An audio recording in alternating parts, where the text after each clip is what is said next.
সাদা ভাত, করলা ভাজি,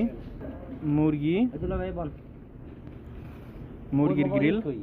সব থেকে আমার অপছন্দের মাছ তেলাপিয়া মাছ, সাথে ফুলকপি আলু। আর এটা হচ্ছে মিষ্টি কুমড়ো দিয়ে, এটা কি জানো, ইসা মাছ, চিংড়ি মাছ। অনেকে ইসা মাছ বললে চিনতেন না, চিংড়ি মাছ।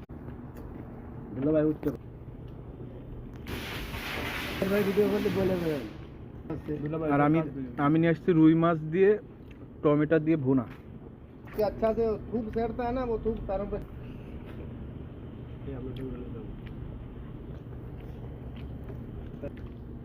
সুন্দর দেখা।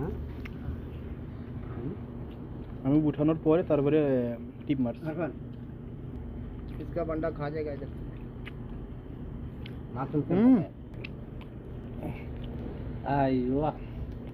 ভিতরে সদরঘাট।